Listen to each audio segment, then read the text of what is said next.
Welcome to Red Ice Radio. My name is Henrik Palmgren. It's great to have you with us today. Our website is redicecreations.com. News, links, radio and video on all the kinds of topics that we consider to be interesting and important in these strange and exciting times.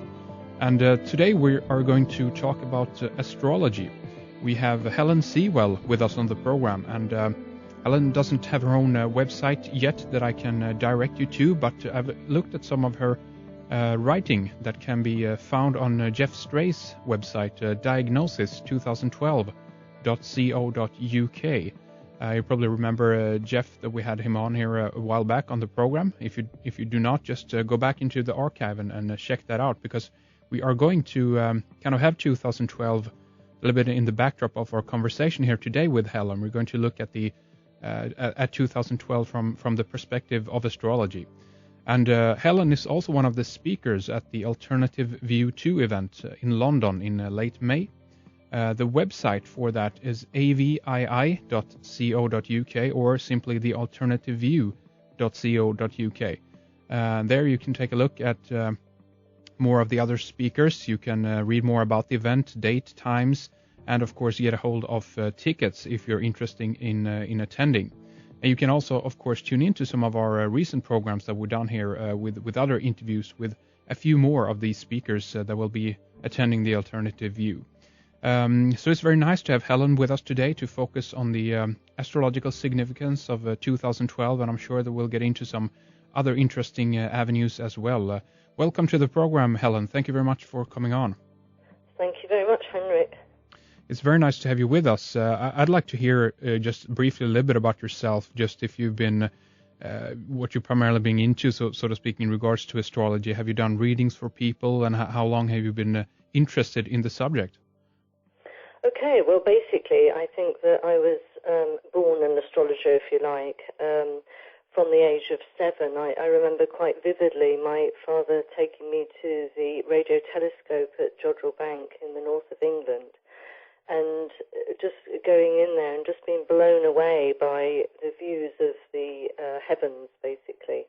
But rather than going down the astronomical route, I was much more interested in the effects that I would read about in sun sign books and that kind of thing as a teenager, and really thinking, yes, there's something to this.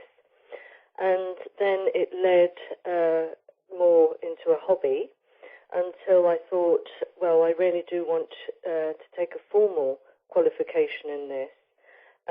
So that's when I trained at the Centre for Psychological Astrologers for 4 years at Regent's College in London, and that was with Liz Green, who other astrologers would recognise as being at the forefront of psychological astrology. Now, when I met Jeff about 6-7 years ago now, and he was really into, the whole 2012 thing, he said, would I look at the chart for 2012? Now, this isn't normally the type of astrology I do, because the type of astrology to do with looking at countries and events is called mundane astrology. Mm-hmm. And I had been very much used to doing one-to-one personal readings. So I thought, oh, right, I'll have a look. And in just sort of having a look at the chart and sort of trying to see how it would correlate with any of the predictions that we have coming up. And then I began to think, well, I wonder how that would be for England, because, I live here, so therefore it's of interest to me. Right. And I was really amazed at what came up. I mean, for a start, the time of the chart for the 21st of December 2012 is exactly 11:11. And now I was first introduced to the 11:11 phenomena in the mid-90s, when a friend of mine said, hey, Helen, have you ever noticed that when you look at a digital clock, by far more than statistical chance, it would have 11:11 on the readout. Mm. And from that time on, it started to happen to me. And then I looked it up on the internet, and I suddenly couldn't believe it, because it was like this whole movement, this 11/11 movement, started by Solera. Yes. This, have you heard of the 11/11 phenomenon? Absolutely, I have. I think I've heard a few interviews a couple of years ago, or about a year ago, with Solara. So it's really interesting, actually, the phenomena. Yes, so you can imagine how excited I got when I saw that the chart for the winter solstice on 2012 is at exactly 11/11 universal time. Helen, do you know who came up with that, or why? I mean, is this something you can plug into an astrological, not a program, but astrological or even astronomical program, I guess, where you can actually see when this takes place in time? Is that right? Yes, exactly, exactly. Yes, all the solstices are recorded. The time that the exact time that they happen is recorded. Interesting. Okay. Yes. So, and then it was like more and more was revealed to me from the chart, and how, if there was going to be a shift, and then I began to look at the transits. Even we're in the process now, and I think that's what I believe really is that it's not going to be, say, the end of the world on this date. I think it's a process, it's a transitional process of transformation, which we are already in. And this is a unique time astrologically. When we have an outer planet, that's Uranus, Neptune and Pluto, in a sign, it gives us a kind of a flavour to what's going on culturally. And this, so therefore, it's like it represents the zeitgeist of the time. Mm-hmm. So when an outer planet changes sign, it's very significant culturally. Now, in a period of 3 years, just 3 years, all the outer planets are changing signs. Pluto has just changed sign from Sagittarius to Capricorn, and if we look back, it moved into Sagittarius in 1995, and if we look back to see culturally what's been happening, we can see that all the things Sagittarius rules have come up to be addressed and transformed. Because with Pluto, there's always a death and a transformation. And Sagittarius rules things like religion. So therefore, we've had this big clash between the major religions. It's very significant to do with future events, and our vision of the future has been quite dark with Pluto going through Sagittarius. It rules kind of foreign cultures and immigrants and that kind of thing. And we've seen huge issues in our media about, it's almost like a fear of being taken over by dark forces. And when it moves into Capricorn, if we look at all the things that Capricorn rules, like the establishments, such as the banking system, governments, and Pluto ruling control and power. I mean, I'm sure it's the same in your country, but it certainly is in the UK, is that the governments are trying to exert more and more control over people. Same thing here, yeah. And this is going to, I think, increase over the next 16 years. Helen, you mentioned Pluto in Capricorn. When did this happen, or is it about to happen? What happens is that we have this phenomenon called a retrogression.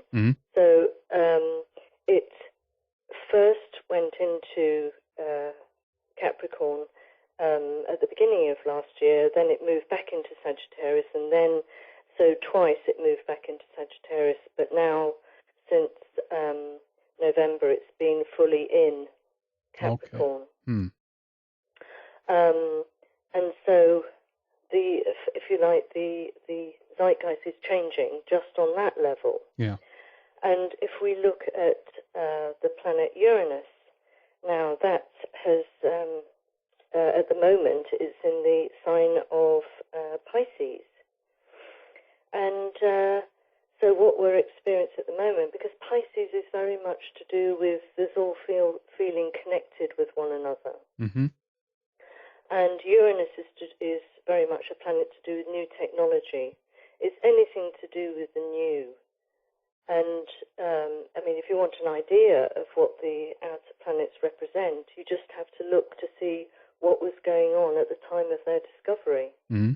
And Uranus was discovered in 1781, and the end of the 1700s was a period of incredible revolutionary spirit. Yeah. We had the American Revolution, the French Revolution, even the Industrial Revolution. It's all to do with overthrowing the old order for something new. It's a planet to do with freedom. The catchphrase in the French Revolution, liberty, fraternity, equality or death, very much kind of sums up Uranus. And now, so with Uranus in Pisces, it's also, I think, not a particularly easy sign for Uranus to be in, because it's the truth seeker. And Pisces is a planet much more associated with fantasy, illusion. So it's very foggy. It's a bit like when you're driving along and you put your headlights on, to get that beam of clarity, and it actually makes your vision worse. Right.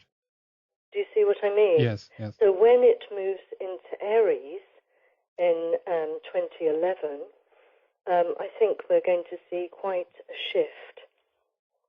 And what? Because Aries, fire sign, is a lot more clarity there. Yeah. Now, in myth, if you look at Uranus, I would put the god Prometheus as being the one most associated with Uranus, because that Promethean spirit, say for instance you've got Uranus in a very prominent position in your chart, you're usually the type of person that wants the new, is always looking to bring forward new ideas. Mm-hmm. And this isn't always easy, because if you look back through history, have people like Copernicus, formulating a new heliocentric cosmology, or Darwin, who challenging the religious belief systems at the time, or Martin Luther King. These are all people with a Uranian spirit. But look what happens to them. And like in myth, when Prometheus wanted to enlighten mankind, he was severely punished. He wanted to give fire to mankind, but Zeus, king of the gods, realized that would make man more godlike, and he didn't want that, because he didn't want. He wanted the superiority, if you like. Yes. So he forbade Prometheus to do this, but Prometheus stole fire from Hephaestus's forge, and because he had an affinity with mankind, because he made them from the dirt from under his fingernails, and he gave them fire so that they became enlightened. And that, I guess, can be symbolized then by